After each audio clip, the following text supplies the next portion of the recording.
नमस्कार, बहुत स्वागत है आप सभी का हमारे इस खास कार्यक्रम में। मैं हूं आपके साथ प्रथा शुक्ला।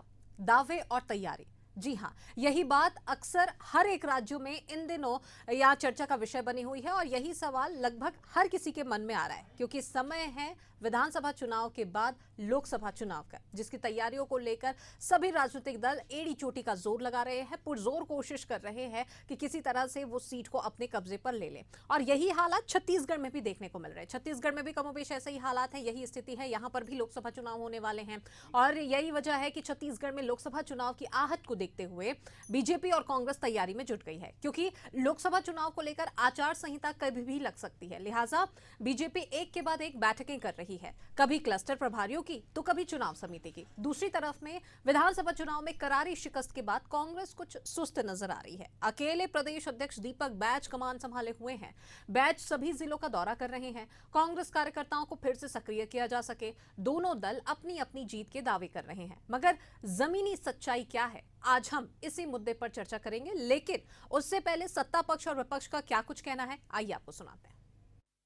प्रत्याशियों के लेकर केंद्रीय चुनाव समिति में बैठक हुई है और मुझे उम्मीद है कि बहुत जल्दी प्रत्याशियों की पहली सूची जारी हो जाएगी। अब ये चेहरे कौन होंगे तो सूची जारी होने के बाद पता चलेगा, लेकिन जीतने योग्य अच्छे प्रत्याशी भारतीय जनता पार्टी चुनाव के मैदान में उतारेगी। कांग्रेस तो पहले से हार मान चुकी है, उनके नेता चुनाव लड़ने से मना कर रहे हैं और जिस प्रकार से भगदड़ कांग्रेस में मची है, जिस प्रकार से आपस में सिर फुटोबल हो रहा है, कांग्रेस पहले से हार मान चुकी है और निश्चित रूप से छत्तीसगढ़ की 11 सीटें भारतीय जनता पार्टी जीतेगी। अरुण साव जी उप मुख्यमंत्री हैं और उन्होंने बयान दिया है तो उनको तो अपनी सरकार की उपलब्धियों की बात करनी चाहिए। और जो ट्रेनें रद्द है, अब तो उप मुख्यमंत्री में पहले सांसद ही थे। डबल इंजन की सरकार है, ट्रेनें अभी भी क्यों रद्द हो रही है? और अभी तक के जो मोदी जी की गारंटी है वो अभी तक लागू क्यों नहीं हुई है? उसके बारे में बात करें, उसका इंतजार जनता कर रही है। किसान है, मजदूर है, महिला है, नौजवान है, सब उसका इंतजार। चलिए, तो दावे और तैयारियों को लेकर सवाल तो यहाँ पर हो रहे हैं, लेकिन वहीं इसी बीच में सियासी बाजार में यहाँ पर बयानबाजियां भी काफी तेज हो रही है। और जो दो प्रतिक्रिया यहाँ पर सुनाई दी है, अरुण साव की एक ओर में प्रतिक्रिया आई है, तो वहीं दूसरी तरफ में इस प्रतिक्रिया का, इस बयान का पलटवार खुद पूर्व मुख्यमंत्री भूपेश बघेल ने भी किया। चलिए, आज इसी पर हम विस्तार से चर्चा करने वाले हैं, जिसके लिए बीजेपी से हमारे साथ में एतराम साहू जी हैं और साथ ही कांग्रेस से जावेद खान जी, दोनों ही हमारे साथ में जुड़ चुके हैं। आप दोनों का बहुत स्वागत है। तो चलिए, सबसे पहले जावेद खान जी, आप ही के पास में आ रही हूँ। जिस प्रकार से प्रतिक्रिया भी हमने सुनाई है अपने दर्शकों को, आपने भी सुनी है कि अरुण साव का सीधे साफ तौर पर कहना है कि कांग्रेस तो पहले ही हार मान चुकी है। क्या कहेंगे आप इस पर? नमस्कार प्रथा जी, आपको, आपके सभी दर्शकों को नमस्कार, साथ ही मीडिया पैनलिस्ट को भी मेरा नमस्कार। देखिए, अरुण साव जी आज अहंकार में डूब चुके हैं। वो भूल गए हैं कि वो पहले सांसद थे, आज प्रदेश के उप मुख्यमंत्री हैं।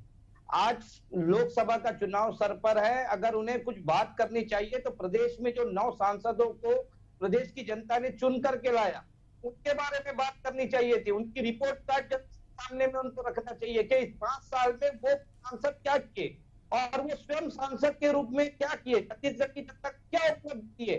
जबकि छत्तीसगढ़ की जनता ने इन पर विश्वास करके छत्तीसगढ़ में कांग्रेस की सरकार बनाने के बावजूद भी इनको सांसद बनाया, 9 सांसद दिए, लेकिन आज इस पर बात नहीं करेंगे। आज मोदी की गारंटी की जो ये बात कर रहे हैं, असल में ये मोदी की गारंटी तो है ही नहीं। ये तो मोदी जी के जुमले हैं, जिसका नाम बदल करके गारंटी कर दी गई है। आज उस पर बात नहीं हो रही है। भाई, 500 रुपए सिलेंडर की गारंटी दी गई थी, 500 रुपए सिलेंडर क्या हुआ? 3100 रुपया किसानों के खाते में डालने की बात हुई, आज तक नहीं पहुंचा है। महिला वंदन योजना का पैसा अभी तक नहीं पहुंचा है। 1 लाख युवाओं को रोजगार देने की बात वो कहाँ गया? बजट में तो कहीं का नाम जिक्र तक नहीं है। तो आज उनको उसकी बात करनी चाहिए, कांग्रेस को छोड़ देनी चाहिए। देखिए, कांग्रेस पार्टी से चुनाव लड़ना है, कांग्रेस पार्टी को पता है, पार्टी अपने तरीके से तैयारी कर रही। और आपके माध्यम से प्रदेश की जनता को मैं बताना चाहता हूँ कि हमारी बैठक हो चुकी है, पूरे 11 लोकसभा के लिए नाम तय चुके हैं, नाम हाईकमान के पास जा चुके हैं और हर नेता का नाम क्या है के पैनल में हाईकमान जिसको चुनाव लड़ेंगे वो दमदारी के साथ चुनाव लड़ेंगे। रही संगठन की, तो संगठन में भी लगातार चुनाव संचालकों की नियुक्तियां हो चुकी है, विधानसभा समन्वयक की नियुक्तियां हो चुकी है, और आपने देखा है कि पीसीसी अध्यक्ष चलिए, तो कुल मिलाकर ये समझा जाए कि कांग्रेस पूरी अपनी तैयारी में नजर आ रही है। एड़ी चोटी का जोर कांग्रेस भी लगा रही है, लगातार बैठकें भी कर रही हैं और नामों को लेकर मंथन भी पार्टी के भीतर में किया जा रहा है और बेवजह की बातें यहां से सत्ता पक्ष की ओर से निकलकर सामने आ रही, ये कहना है कांग्रेस का। चलिए एहतराम जी, मैं आपके पास में आना चाहूंगी, क्या कहेंगे आप? लगातार जिस प्रकार से बयानबाजियां हो रही है, विधानसभा चुनाव में निश्चित तौर पर बीजेपी को बड़ी जीत तो मिली है, लेकिन अरुण साव का जिस प्रकार से ये बयान सामने आया है, कहीं ना कहीं ओवर कॉन्फिडेंस जैसी ही तो स्थिति यहाँ पर नहीं आ रही है, या क्या कहेंगे आप अरुण साव जी के जो बयान सामने आया उसको लेकर? सीता जी नमस्कार, जावेद जी नमस्कार, और दर्शकों को मेरा नमस्कार। भारतीय जनता पार्टी सिद्धांतों को लेकर चलने वाली पार्टी है। अरुण साव जी का बयान जो वर्तमान स्थिति में कांग्रेस की जो स्थिति देखकर बोल रहे हैं, वह बिल्कुल सही बोल रहे हैं। अभी जावेद जी बोल रहे थे अहंकार में डूबे, अहंकार में तो कांग्रेस डूब गई थी। उनके अहंकार के कारण वो बड़ी बड़ी बातें करते थे, 75 पार बोलते थे, आज उनकी 35 सीटों में उनकी सरकार सिमट गई। ये कांग्रेस की स्थिति के कारण हुई है। भारतीय जनता पार्टी सदैव ही रीति नीति और सिद्धांतों को लेकर चलती है। अभी जावेद जी बात कर रहे थे 9 लोकसभा के हमारे सांसदों की, हमारे 9 लोकसभा के सांसदों की, उनके कार्यों की समीक्षा लगातार मोदी जी करते आए हैं और हमारे उन सांसदों के मेहनत के बदौलत आज छत्तीसगढ़ में ये विकास दिख रहा है। और छत्तीसगढ़ में इतने सारे लोकार्पण और भूमि पूजन जो हुए हैं, मोदी जी, राजनाथ सिंह जी, अमित शाह जी और केंद्रीय मंत्रीगण लगातार जो लोकार्पण और भूमि पूजन कर रहे हैं, छत्तीसगढ़ के विकास के लिए कर रहे हैं। आज रेलवे स्टेशन की बात कर रहे थे, रेलवे स्टेशन में अमृत भारत रेलवे स्टेशन, पहले 7 रेलवे स्टेशन को शामिल किया गया, उसके बाद 21 रेलवे स्टेशन को शामिल किया गया। जब विकास हो रहा है तो विकास हो रहा है, रेलवे से बढ़ा है तो थोड़ी बहुत ट्रेनें बाधित तो होंगी, पर जब विकास होगा, जहाँ पे रेलवे स्टेशन नहीं था, उन सुदूर अंचलों में, बस्तर के सुदूर अंचलों में रेलवे स्टेशन खुला है। जिन रेलवे स्टेशनों में कोई भी सुविधा नहीं थी, उन रेलवे स्टेशनों को सुविधाजनक बनाया गया है। जहाँ पे ओवरब्रिज नहीं थी, उनको ओवरब्रिज बनाने के लिए, अंडरब्रिज बनाने के लिए लोकार्पण अभी 24 फरवरी को और किया गया। चलिए, बिल्कुल एहतराम जी, विकास की बात तो यहाँ पर होगी और लगातार पार्टी की ओर से काम किया जा रहा है, लेकिन मुद्दा जो हमारा है वो लोकसभा को लेकर है।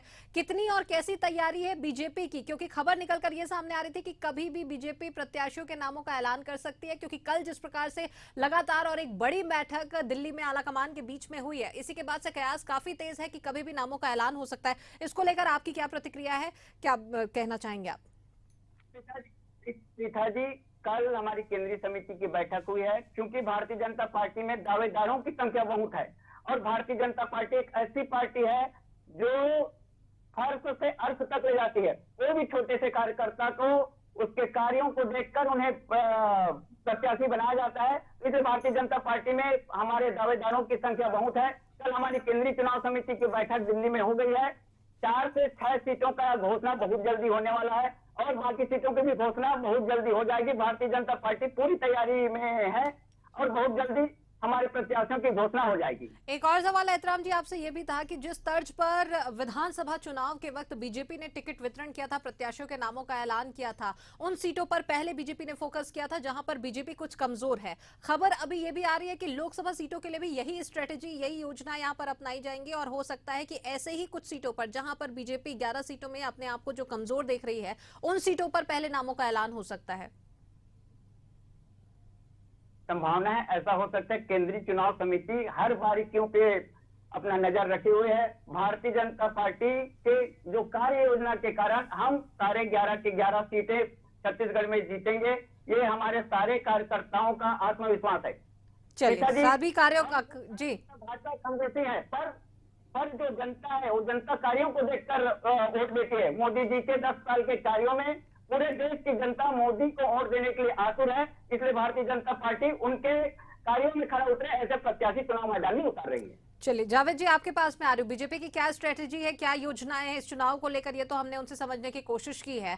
कांग्रेस की अगर बात करें तो कांग्रेस की ओर से क्या कुछ स्ट्रेटेजी अपनाई जाएगी? दीपक बैज की बात करें तो खुद अकेले कमान संभालते यहाँ पर दिखाई दे रहे हैं, हर एक क्षेत्र का वो लगातार दौरा कर रहे हैं। दूसरी तरफ में अभी अगर वर्तमान में अगर स्थिति की बात करें तो केवल 2 सीटें ही कांग्रेस के खाते में है लोकसभा की। क्या कहेंगे आप, कैसी स्ट्रेटेजी है और क्या योजनाएं हैं, किस तरीके से अब आगे कदम कांग्रेस बढ़ाती नजर आ रही है इस चुनाव के मद्देनजर? देखिए प्रीता जी, दीपक बैज जी पीसीसी अध्यक्ष है, तो वो लगातार प्रदेश का दौरा कर रहे हैं। वो हमेशा दौरा करते रहते हैं, तो ये एक अलग चीज है। रही चुनाव तैयारियों में अकेले दिख रहे वाली बात, तो ऐसा नहीं है। हर हमारे शीर्ष नेतृत्व के जो हमारे प्रदेश के जो नेता है, अपने अपने क्षेत्र को बांधने में लगे हुए, अपने अपने क्षेत्र में कार्य कर रहे हैं और लगातार बैठक का दौर जारी है। मेरा बूथ सबसे मजबूत कार्यक्रम कांग्रेस पार्टी चला रही है। वही युवा कांग्रेस की बात करूं तो पंचायत चलो, वार्ड चलो अभियान चल रहा है। ऐसे ही हर संगठन अपना कार्यक्रम कर रहे हैं। रही बात हमारी जो स्ट्रेटेजी है, स्ट्रेटेजी यही है कि इस बार भारतीय जनता पार्टी से ज्यादा सीटें हम जीत करके आ रहे हैं। कारण भी है, कारण यह है कि ये कह रहे थे एहतराम साहब के हमारे सांसद ने ये किया वो किया। 65,000 से ज्यादा ट्रेनें रद्द हो जाती है, इनके मुंह ताला लगा रहता है, वो शब्द नहीं बोलते। सवाल पूछने में संसद में इनके जो सांसद है वो फिसड्डी साबित होते हैं। जबकि दीपक बैज जी पीसीसी अध्यक्ष है, 72 सांसद है, वो 350 से ज्यादा जनहित के सवाल छत्तीसगढ़ से जुड़े हुए लोकसभा के सदस्यों में पूछते हैं। उसके बाद हसदेव जंगल कट रहा है, एक सांसद का मुंह नहीं खोल रहा है, कुछ बोल तक नहीं रहा है। और तीसरी सबसे महत्वपूर्ण चीज है कि मैं इनसे पूछता, अगर आपके सांसद बहुत अच्छा काम किए हैं तो क्या 11 सांसदों को आप रिपीट करने की ताकत रखते हैं, हिम्मत रखते हैं? क्या एक भी सांसद का टिकट नहीं काटेंगे? क्योंकि तो आप तो मोदी के नाम पे चुनाव लड़ते हैं। और दूसरी बात ये कह रहे हैं कि इतने सारे आपके पास आवेदन आए हैं। चैलेंज करता हूं, कांग्रेस पार्टी के पास 200 आवेदन आए, आप संख्या बताएं और जारी करें आवेदन। देखिए लोकतंत्र की बात करते हैं, इनकी पार्टी में लोकतंत्र खत्म हो चुका है। जो मोदी साहब बोलेंगे उसी को टिकट मिलेगा। एक कार्यकर्ता तो सोच नहीं सकता आवेदन करने की, लेकिन कांग्रेस बूथ स्तर पे, चलिए बिल्कुल बिल्कुल, बीजेपी की ओर से कितनी कैसी तैयारी, ये तो हम जावेद जी उनके पास में जाएंगे, खुद एहतराम जी से हम जानने की कोशिश भी करेंगे। लेकिन वापस से अगर आपकी पार्टी की कांग्रेस की अगर बात करें तो कांग्रेस की ओर से क्या लगता है, क्या वो मुद्दे रहेंगे, क्या वो बातें रहेंगी जिसको लेकर वो क्षेत्रों का दौरा करेंगे या जनता के बीच में पहुंचेंगे? क्योंकि 2 ही सीट है, कुल 11 सीटें होती है, बाकी की सीटों को कैसे हथियाने की कोशिश फिर कांग्रेस करेगी? देखिए, जो मोदी की गारंटियां बोला जा रहा है, असल में ये मोदी के जुमले हैं और इन मोदी के जुमलों को ही लेकर के हम जनता के बीच में जाने वाले हैं।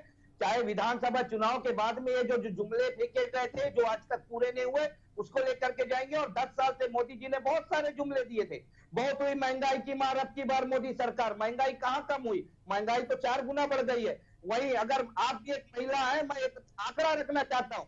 आज भारत देश में हर घंटे 3 बलात्कार होते हैं, हर दिन 3 महिला तस्करी होती है, हर 12वें मिनट में महिला पर एसिड अटैक होता है, हर 84वें मिनट में दहेज के नाम पर महिला की हत्या होती है। तो ये देश तो मोदी जी ने बना दिया है। तो ये सारी चीजों को लेकर हम जनता के बीच में, और इनके जो 9 सांसद जो पूरी तरह से साबित हुए हैं, साबित हुए, क्रियाकलापों को हम जनता के पीछे लेकर के जाएंगे। और हमें निश्चित यह तय है कि छत्तीसगढ़ जनता इस बार इनके बातों में आएगी, भले प्रदेश की सरकार जरूर बन गई है। चलिए बिल्कुल, छत्तीसगढ़ की जनता किनकी बातों पर आती है, क्या बीजेपी की बात सुनेगी या कांग्रेस की, ये तो आने वाला वक्त और चुनावी नतीजे ही बताएंगे। एहतराम जी, आपके पास में आती हूँ, क्या कहेंगे आप, जिस प्रकार से अभी 11 लोकसभा सीटें छत्तीसगढ़ में है, तो इसमें बीजेपी के पास में 9 सीटें हैं, कांग्रेस के खाते में 2 सीटें हैं। बीजेपी किस प्रकार की स्ट्रेटेजी अपना रही है? क्या टिकट वितरण को लेकर, जो प्रत्याशी चयन को लेकर जो बात निकलकर सामने आ रही, क्या पुराने ही चेहरों को फिर से मौका दिया जाएगा या फिर कोई नई प्लानिंग, नई स्ट्रेटेजी हो सकती है बीजेपी की? सीता जी, भारतीय जनता पार्टी में कार्यकर्ता, निष्ठावान कार्यकर्ताओं की फौज है। अभी वर्तमान में 3 प्रदेश के चुनाव में आपने देखा, कांग्रेस जिस प्रकार से पहले से प्रोजेक्ट करती थी मुख्यमंत्री, वैसा भारतीय जनता पार्टी ने नहीं किया और तीनों राज्यों में सबको चौंकाने वाले मुख्यमंत्री के चेहरे दिए। भारतीय जनता पार्टी चेहरे में विश्वास नहीं करके उनके कामों में भरोसा करती है। भारतीय जनता पार्टी एक ऐसी पार्टी है, अपने जो छोटे से कार्यकर्ता को भी भारतीय जनता पार्टी बड़े से बड़े दायित्वों को निर्वहन करने की जिम्मेदारी देती है। भारतीय जनता पार्टी सबका साथ, सबका विकास और सबको विश्वास में लेकर चलने वाली पार्टी है। सारे 9 सांसद को रिपीट करेगी नहीं करेगी, या भारतीय जनता पार्टी के शीर्ष नेतृत्व तय करेगा कि भारतीय जनता पार्टी में किस कार्यकर्ता को टिकट दिया जाएगा। उनके लिए 9 सांसद एक कार्यकर्ता है, जैसे अन्य कार्यकर्ता एक कार्यकर्ता है। भारतीय जनता पार्टी उसी को लेके कार्य करती है। कांग्रेस नहीं है जो दिल्ली के उनके हाईकमान जिसके नाम पे टिकट लगा दे उसको टिकट देगी। भारतीय जनता पार्टी कार्यकर्ताओं के बीच तय होता है। अभी जावेद जी बोल रहे थे कि इनके कार्यकर्ताओं का आवेदन है, आवेदनों की तो लंबी फेरिस्त है। हमारे तो एक लोकसभा में 1.5, 2, 2.5 कार्यकर्ता आवेदन किए हैं। एक पार्षद भी है, वो भी आवेदन किया है लोकसभा चुनाव के लिए, जो कांग्रेस की स्थिति को देखकर। प्रीता जी, अभी जो इस देश की दशा 10 सालों में बदली, स्वच्छ भारत हो, उज्ज्वला योजना हो, जीवन ज्योति बीमा योजना हो, मातृवंदन योजना हो, बेटी पढ़ाओ योजना हो, इन सारे योजनाओं में इस देश की महिला, युवा, किसान भी समृद्ध हो, किसान सम्मान निधि भारतीय जनता पार्टी के द्वारा दिया जाता है।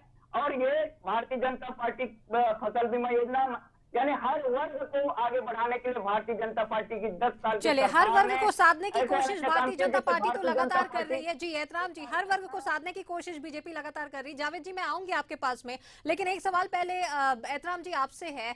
लगातार बड़े नेताओं का दौरा छत्तीसगढ़ में देखने को मिल रहा है। अमित शाह खुद कमान संभाले हुए आए दिन वो दौरा कर रहे हैं। दूसरी तरफ में राजनाथ सिंह के भी आने की सुगबुगाहट है। मोदी के आने की खबर भी निकलकर सामने आ रही है। राजनाथ सिंह आगामी 9 तारीख को आने वाले हैं। खबर यह भी है कि जिस दिन राजनाथ सिंह आएंगे उसी दिन में प्रत्याशियों के नामों का ऐलान कर दिया जाएगा। तो क्या लग रहा है, क्या पूरी तरह से एड़ी चोटी का जोर लगाया जा रहा है? क्योंकि विधानसभा चुनाव के वक्त भी यही देखा गया था। बड़े बड़े नेता छत्तीसगढ़ पहुंच रहे थे, चुनावी सभा कर रहे थे और उसका नतीजा यहां पर देखने को मिला था। क्या लोकसभा में भी कुछ ऐसी स्ट्रेटेजी है, इसे माना जाए?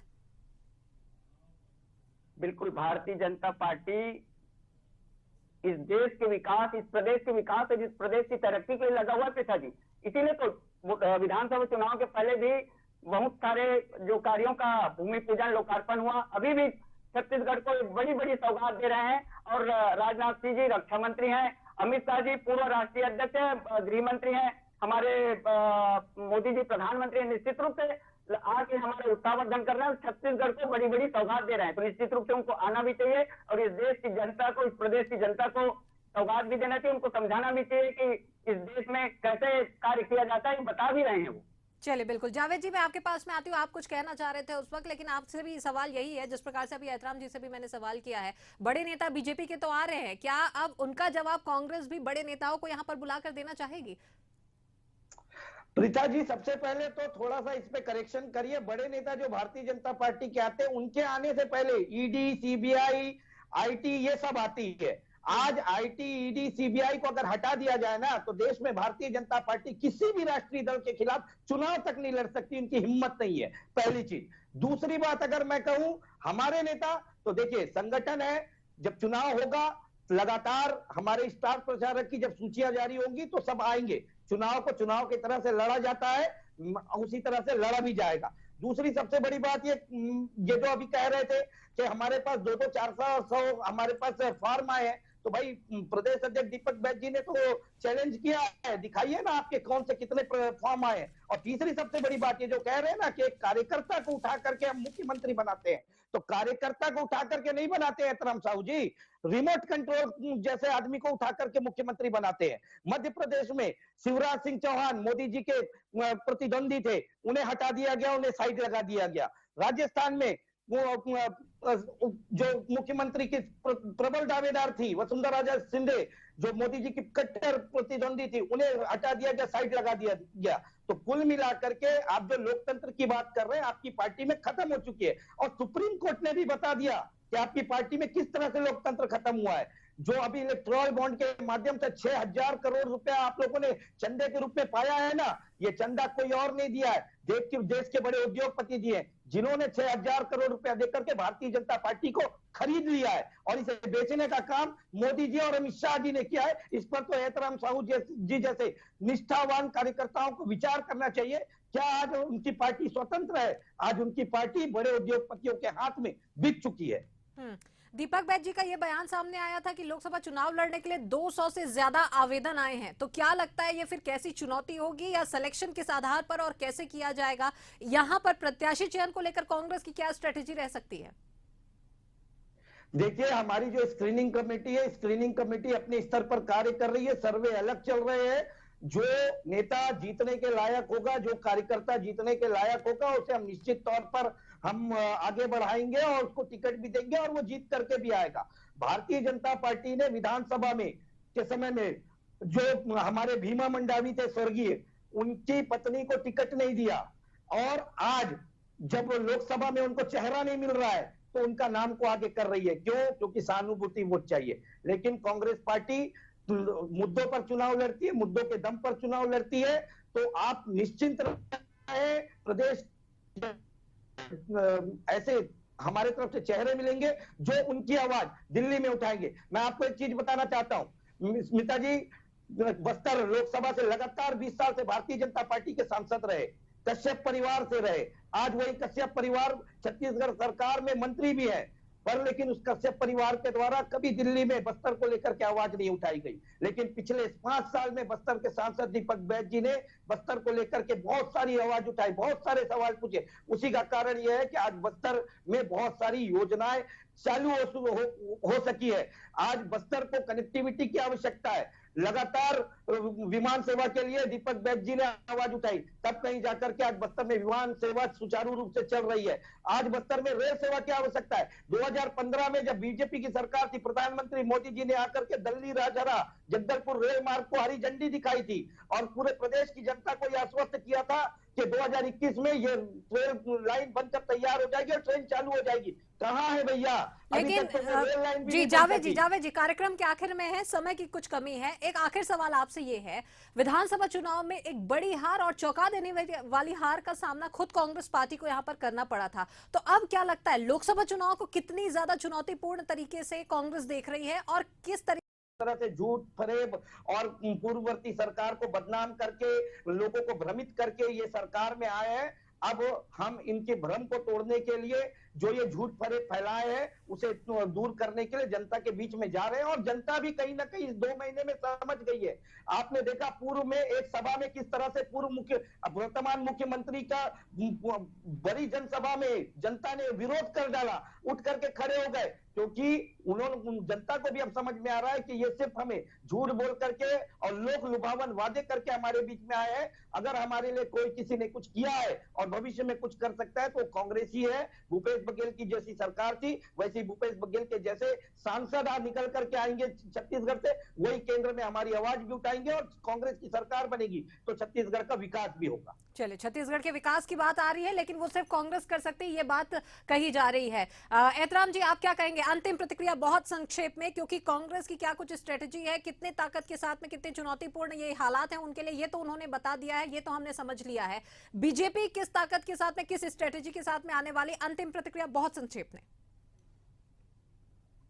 सीता जी, भारतीय जनता पार्टी जनता के बीच किए हुए कार्यों को लेकर आ रही है। अभी जावेद जी बोल रहे थे आईटी, ईडी, सीबीआई की जब बात कर रहे थे तो आईटी, ईडी और सीबीआई उन्हीं लोगों के पास जाती है जो गलत किए हैं। अभी राज्यसभा के इनके सांसद झारखंड के जब इनके पास कांग्रेस और दूसरी पार्टी छोड़ करके आपकी पार्टी में जाते हैं, उनके पास क्यों नहीं जाती है? सारे भ्रष्ट लोग जब आपकी पार्टी में आते हैं तो क्लीन हो जाते हैं क्या? मोदी जी के पास में ऐसी कौन सी वॉशिंग मशीन है जिसमें भ्रष्ट आदमी क्लीन हो जाता है? ईडी, आईटी उनके पास जाती भी नहीं है। कितना वो बोल रहे कि मैं तो भारतीय जनता पार्टी का। चलिए, ईडी की बात लगातार फिर से आ रही है और लगातार यही वजह है कि बीजेपी खुद को घिरी हुई महसूस करती है। लगातार सवाल आ रहे हैं भारतीय जनता पार्टी से। जी जावेद जी, आपकी बात हमने सुन ली है, पहले एतराम जी की बात पहले सुन लेते हैं बहुत संक्षेप में। एतराम